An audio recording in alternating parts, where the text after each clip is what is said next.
Akan melihat bagaimana konferensi pers yang informasinya akan disampaikan langsung oleh Ketua KPU Hasyim Asyari. Kita semua, Ketua KPU dan juga Ketua Bawaslu, para jajaran anggota KPU dan juga Pak Sekjen, teman-teman jurnalis yang saya banggakan, terima kasih atas waktu dan kesabarannya untuk membersamai KPU dan juga Bawaslu dalam tahapan-tahapan pemilu, menyampaikan informasi, menyampaikan perkembangan terkait dengan pemilu kepada masyarakat. Pada hari ini tidak seperti biasanya, berasa spesial ini karena KPU dan Bawaslu mau menyampaikan beberapa hal tentu berkaitan dengan kebijakan dan juga perkembangan tahapan pemilu dari sisi KPU dan dari sisi Bawaslu. Nanti akan menyampaikan dari sisi KPU Pak Ketua KPU Republik Indonesia Mas Hasyim Asyari, kemudian dari Bawaslu Mas Rahmat Bagja akan menyampaikan beberapa hal dari perspektif Bawaslu. Tentu tema dan isu yang berkembang sebagaimana kita tahu setelah pemungutan dan penghitungan suara yang sedang berjalan ini, kita semua nanti bisa update situasi lapangan dan juga apa-apa yang sedang difokuskan oleh penyelenggara pemilu dalam hal ini KPU dan Bawaslu. Untuk selanjutnya saya persilahkan secara bergantian Mas Hasyim menyampaikan dulu dari perspektif KPU, kemudian selanjutnya Mas Rahmat Bagja dari perspektif Bawaslu, perkembangan situasi pasca pemungutan dan penghitungan suara pemilu 2024 pada hari ini. Dipersilakan Mas Ketua.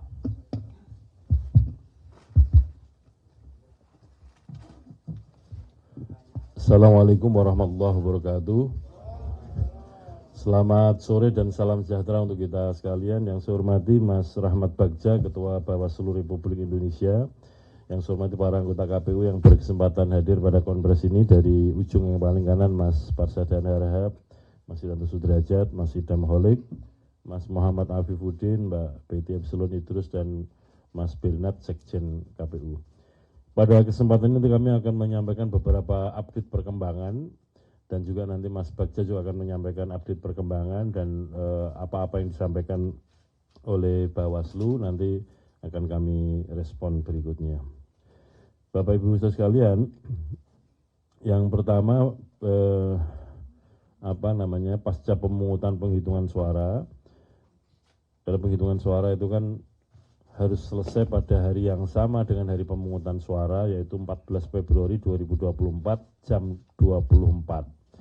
Dalam hal penghitungan suara di TPS belum selesai, itu dapat dilanjutkan dalam waktu 12 jam ke depan, sehingga dapat dilanjutkan sampai dengan tanggal 15 Februari 2024 atau hari ini sampai dengan jam 12 tadi ya, berarti kan penghitungan suara secara waktu sudah selesai.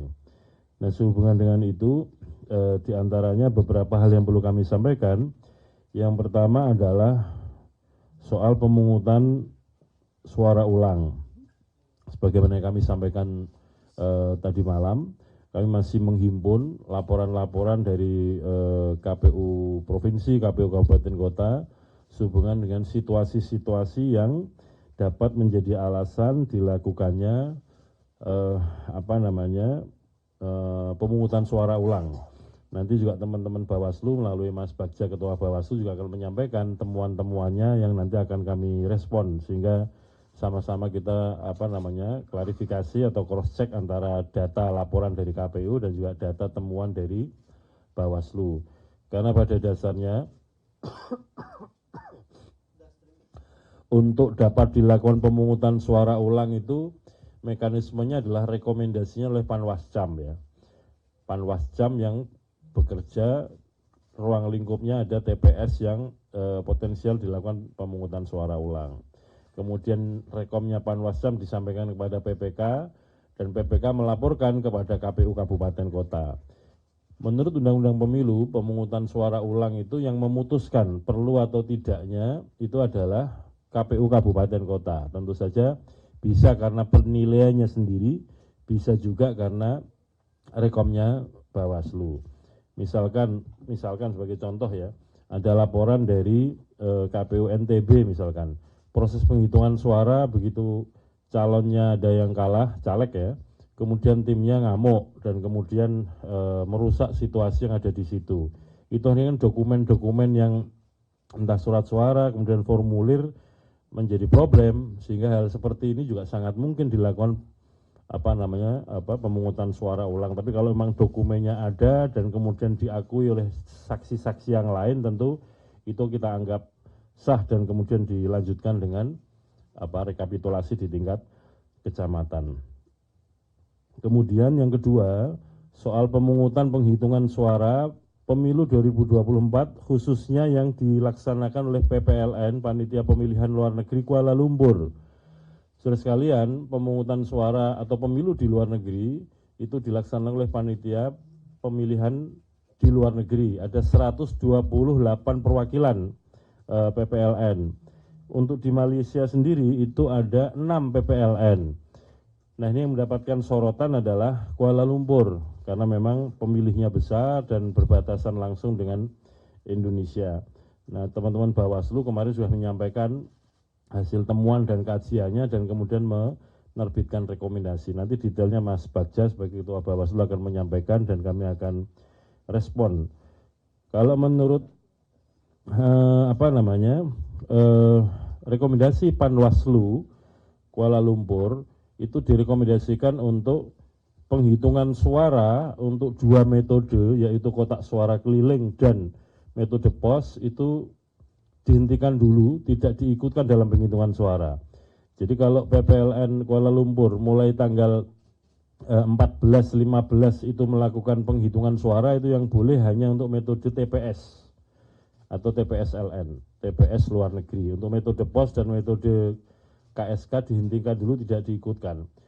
Untuk metode KSK sesungguhnya penghitungan suara juga bersamaan dengan metode TPS-LN, yaitu 14 dan 15 Februari 2024.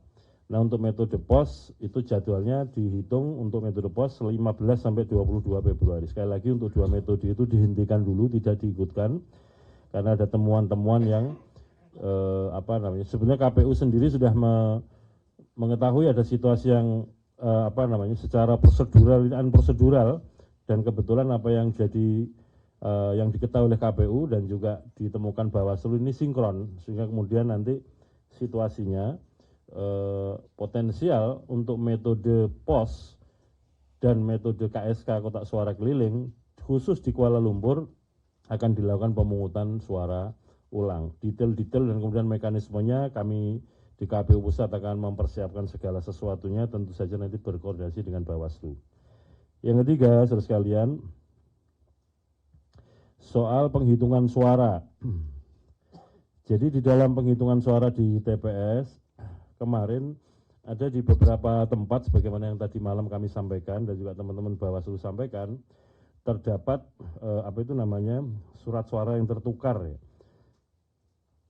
Nah, dalam situasi ini yang pertama, dalam hal terdapat surat suara yang tertukar dengan surat suara dari daerah pemilihan lainnya dan telah tercoblos oleh pemilih, maka sikap kami yang pertama adalah untuk surat suara pemilu anggota DPR, DPRD Provinsi, DPRD Kabupaten Kota dinyatakan sah untuk menjadi atau dihitung sebagai suara partai.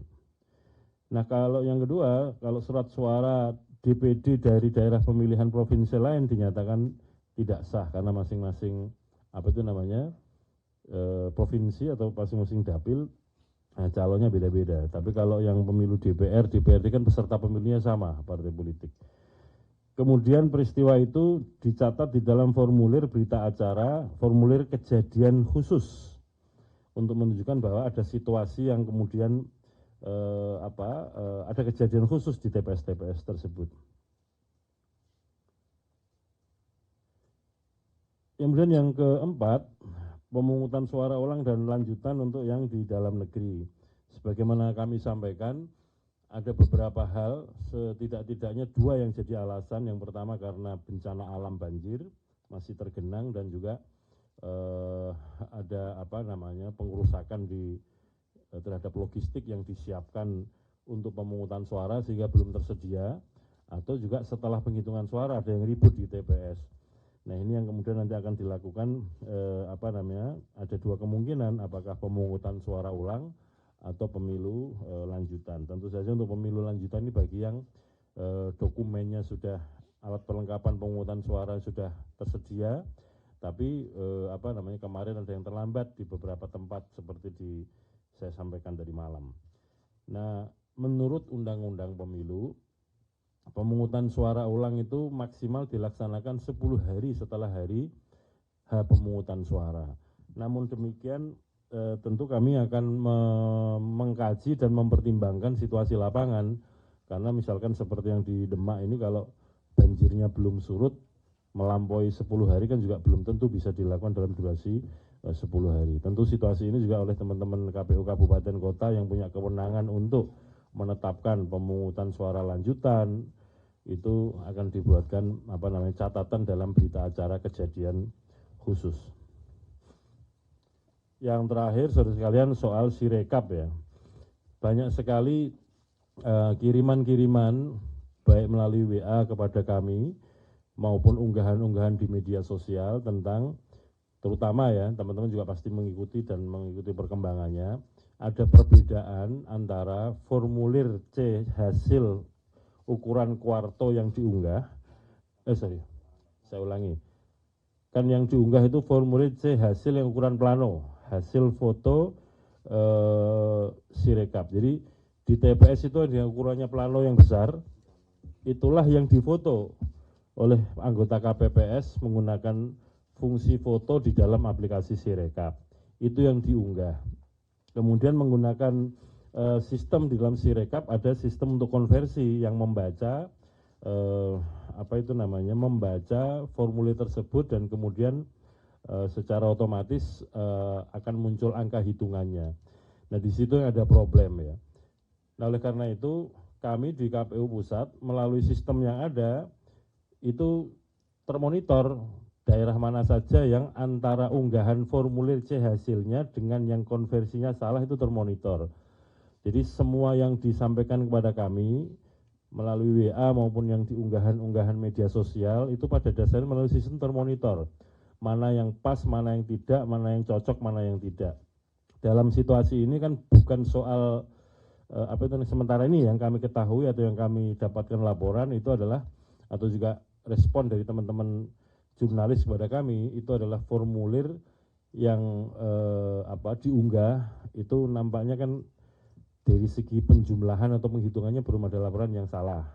Yang salah atau tidak tepat itu kan antara yang diunggah dengan yang dikonversi menjadi angka hitungannya itu. Nah, oleh karena itu kami sudah mengetahui, dan tentu saja untuk penghitungan atau konversi dari yang formulir ke angka-angka penghitungan akan kami koreksi sesegera mungkin. Pada dasarnya begini, saudara sekalian, patut kita syukuri bahwa Sirekap ini bisa bekerja. Apa indikatornya? Karena publik kemudian bisa melaporkan kepada KPU. Kalau Sirekap nggak bekerja kan nggak mungkin ada orang bisa lapor, bisa mengetahui. Teman-teman bisa mengetahui bahwa publikasi formulir C hasil yang diunggah dengan konversinya salah itu kan gara-gara bisa mengakses Sirekap kan. Oleh karena itu patut kita syukuri ada Sirekap yang bisa mengunggah itu, dan kemudian hasil penghitungan di TPS bisa diketahui oleh publik. Jadi nggak ada yang sembunyi-sembunyi, nggak ada yang diam-diam, tapi semuanya kita publikasikan apa adanya. Sehingga katakanlah misalkan ada formulir C hasil plano yang diunggah, ada yang salah hitung atau salah tulis, nanti juga akan kita koreksi. Nah, koreksinya kalau untuk yang formulir ya, kalau ada yang salah hitung atau salah jumlah atau salah tulis, itu nanti akan dikoreksi melalui mekanisme rekapitulasi di tingkat kecamatan. Dan nanti formulir hasil rekapitulasi tingkat kecamatan, formulir D, itu juga akan diunggah di dalam Sirekap. Sehingga nanti siapapun bisa ngecek ulang apakah formulir-formulir yang katakanlah sekiranya atau seandainya ditemukan yang salah hitung atau salah tulis sudah dikoreksi atau belum di mekanisme rekapitulasi di tingkat kecamatan. Namun demikian untuk yang katakanlah sebagai sistem tidak tepat ketika membaca formulir kemudian dikonversi menjadi perolehan suara, itu tentu kami akan segera lakukan koreksi.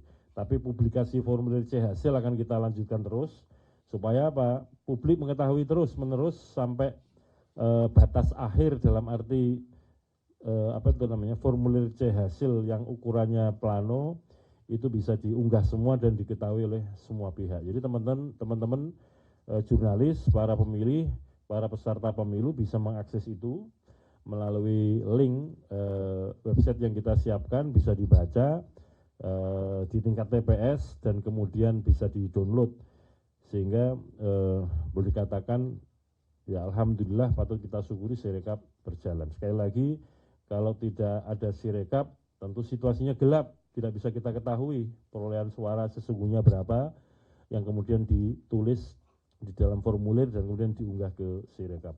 Bahwa ada kelemahan-kelemahan tentu kami akan segera koreksi, dan kami mohon maaf kalau hasil pembacaannya kurang sempurna dan menimbulkan publikasi hitungan maksudnya yang konversi dari formulir ke hitungan belum sesuai. Sekali lagi pada intinya kami ini di KPU masih manusia-manusia biasa yang sangat mungkin salah, tapi kami pastikan kalau yang salah-salah pasti akan dikoreksi. Yang paling penting KPU ini nggak boleh bohong dan harus ngomong jujur, itu aja yang paling penting. Dan sekali lagi, siapapun teman-teman jurnalis, pemilih, masyarakat luas, komplain soal ini karena apa? Sekali lagi, karena bisa membaca Sirekap, bisa mengakses Sirekap. Kalau tidak ada Sirekap, ya nggak mungkin bisa tahu publikasi formulir-formulir di tingkat TPS tersebut. Setidak-tidaknya sampai dengan sekarang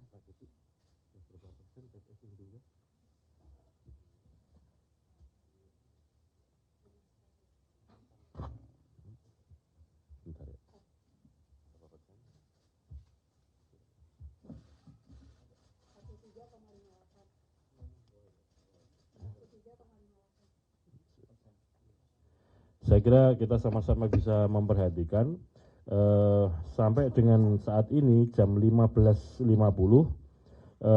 untuk publikasi Sirekap terhitung sampai 15 Februari 2024 jam 15.30 23 detik, progresnya adalah yang sudah diunggah 358.775 TPS dari total TPS 823.236. Saya ulangi lagi, yang sudah diunggah 358.775 dari 823.236 TPS atau setara dengan 43,58%. Jadi pada prinsipnya unggahan formulir C hasil plano yang ada di TPS tetap kita lanjutkan melalui Sirekap.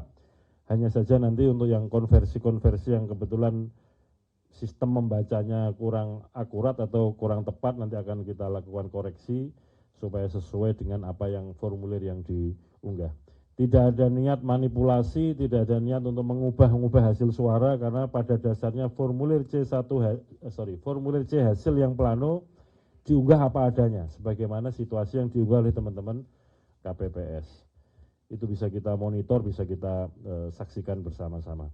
Saya kira demikian sementara dari KPU. Selanjutnya kami persilahkan Mas Rahmat Bagja, Ketua Bawaslu. Saya kembalikan Mas Afif yang memimpin konferensi ini.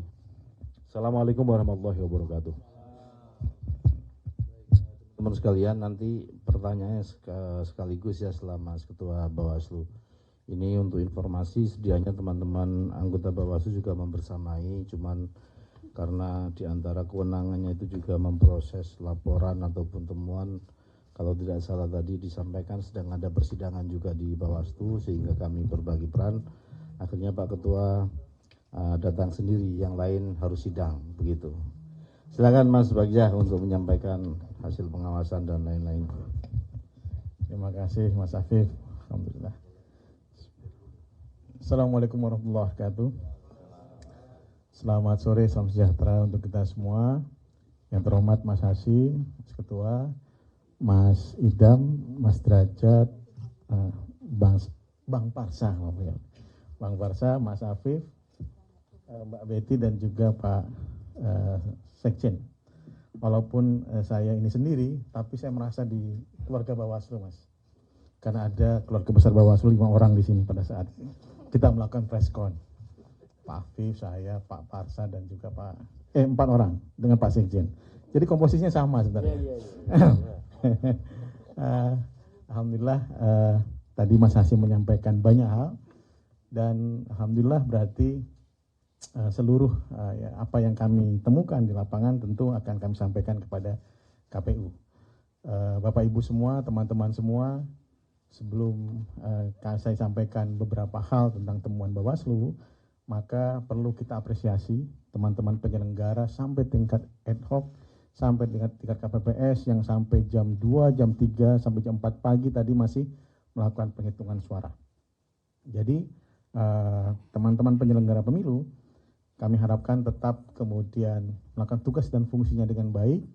Secara keseluruhan penyelenggara pemilu kita telah berhasil dilakukan. Memang ada beberapa permasalahan ya, tapi tentu bisa ini kita koreksi dan juga bisa kita perbaiki dalam beberapa hari ke depan. Karena sesuai dengan undang-undang kita punya waktu 10 hari untuk melakukan rekomendasi pemungutan suara ulang jika terjadi permasalahan. Jadi terima kasih kepada teman-teman penyelenggara, baik KPU maupun Bawaslu, dan kami mohon kepada yang bersangkutan, kepada teman-teman ad hoc untuk tetap menjaga kesehatan, karena memang waktu kita sangat terbatas dan sangat ketat dalam melakukan penyelenggaraan pemilu. Dan ini hari-hari ke depan akan sangat berarti dalam penyelenggaraan demokrasi Indonesia. Teman-teman semua, hasil pengawasan Bawaslu dapat kita sampaikan tadi sebenarnya sudah kami sampaikan pada jam 11:30 tadi siang. Ini untuk mengulang sedikit ya kepada teman-teman semua. Kami misalnya menemukan dalam 13 masalah dalam pemungutan suara, 37.466 TPS mengalami pembukaan pemungutan suara dimulai lebih dari jam 7. Ada di lapangan, demikian temuan Bawaslu. 12.284 TPS didapati alat bantu disabilitas netra tidak tersedia di TPS. 10.496 TPS yang logistik pemungutan suara tidak lengkap. 8.219 TPS yang didapati adanya pemilih khusus yang menengah hak pilihnya tidak sesuai dengan domisili. Jelajahi cara baru mendapatkan informasi. Download Metro TV Extend sekarang.